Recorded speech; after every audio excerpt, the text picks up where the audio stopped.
Hello and welcome to this lecture video. In this lecture video, I'm going to discuss the purpose of cost volume profit analysis, what cost volume profit analysis entails. I'm also going to review cost behaviors, such as the behavior of variable cost, the behavior of fixed cost. I'll also talk about the concept of mixed costs and how we can separate mixed costs into its variable and fixed components. Then finally, we'll talk about some other concepts and terms involved in cost volume profit analysis, such as the relevant range and also the idea of step costs. And then we'll take a look at some quick check problems as well. So in terms of what is cost volume profit analysis, it's a technique that we can use to answer a whole bunch of different questions within any type of organization. So for example, if we increase advertising, how much does this increase sales by? And then by increasing advertising, what's the effect of increasing advertising on our net income? Okay. Some other things that we would look at in terms of cost volume profit analysis, we'd want to say, well, if we're just a local bike shop in town, how many bikes do we need to sell to break even? Now that term break even basically means that we have zero profit. Okay, so we are covering all of our costs. We are generating enough sales to cover all of our costs. And that's something that's very important to know. You need to know how much you have to sell in order to break even.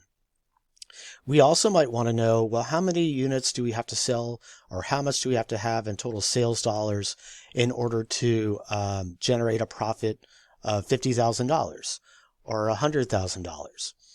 Mary Washington could do similar analysis like this with cost volume profit analysis.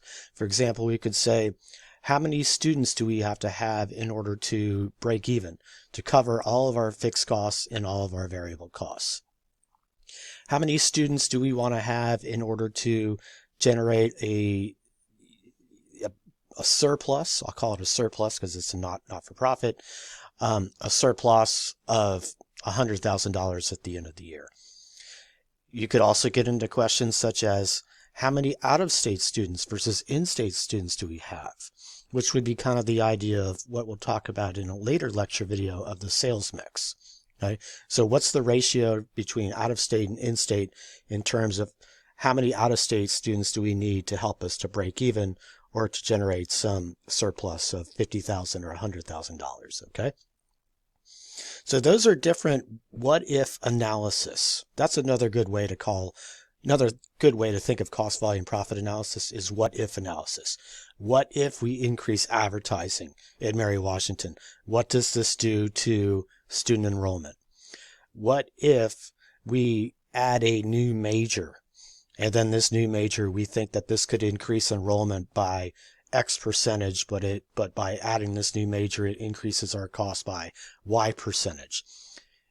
Do we increase our enrollment enough where we can cover the additional costs incurred by adding this new major?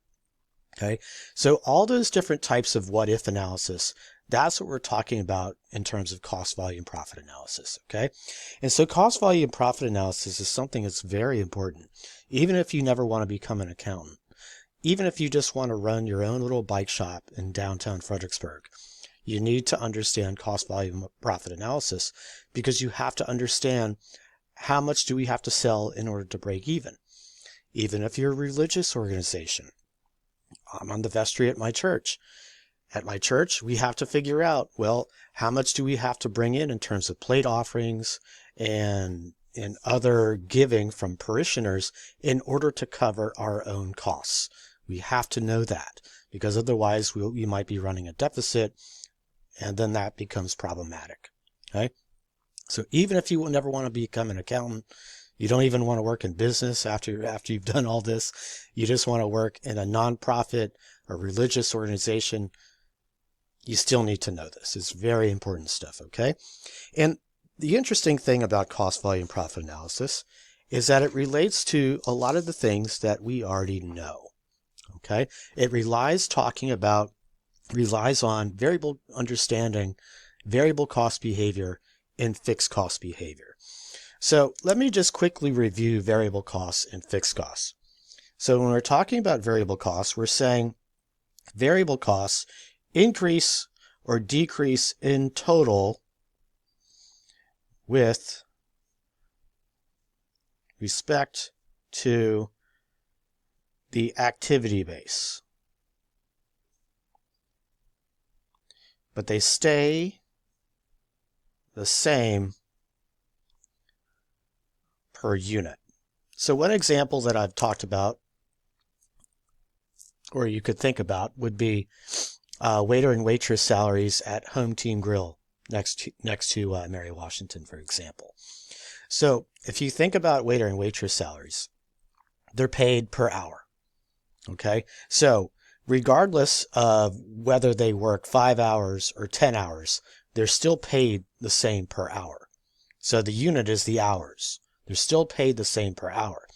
But what happens to the wage bill of Home Team Grill when it's a busy night versus a slow night? Well, if it's a busy night, they have to bring in more waiters and waitresses. So then they have to have more waiters and waitresses on staff.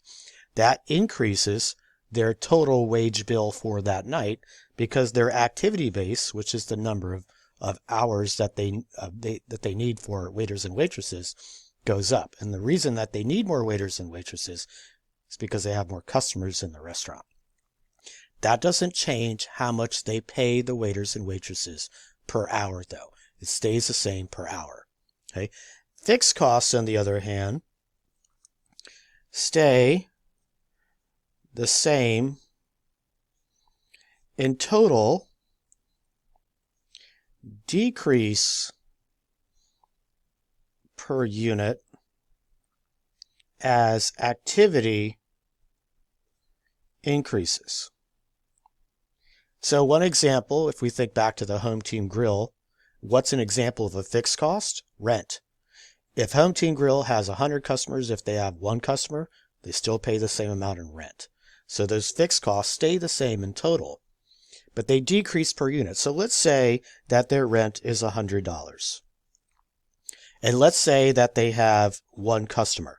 That means the rent per customer is $100. Let's say that another month, their monthly rent is $100. It's a pretty good deal. Let's say the next month they have 100 customers. What's the rent per customer? $1. What happened? This fixed cost, which is the rent per customer, decreased per unit per customer as the number of customers, the activity, increases. Okay? But stays the same in total. All right? So I've kind of gone over these, and so I can quickly fill these in. For example, so when we look at total variable costs, we've got activity base here. The activity base, this is another term, is anything that the cost varies in relation to. Okay, so it could be number of customers, for example. It could be number of units produced. If we're an IT help desk, think about the IT help desk at Mary Washington. Each time you go to the IT help desk, you get a help desk ticket. What probably happens is that if the IT help desk sees on a regular basis that they're getting more and more help desk tickets, they may hire more people. So the activity base for a help desk could be the number of help desk tickets. Okay? So what we say over here in terms of our graph, if we wanted to graph total variable costs between activity and total costs here, it would look something like that. That it increases or decreases in total with respect to the activity base. But per unit, it stays the same. Over here with our fixed costs, we know total fixed cost, because this is total, stays the same. But per unit, it would decrease. Okay? So now, let's talk about the idea of mixed costs. Okay? So mixed costs contain a variable and fixed component. Mixed costs contain a variable and fixed component. Okay, so a good example of a mixed cost would be utilities, or we could also say compensation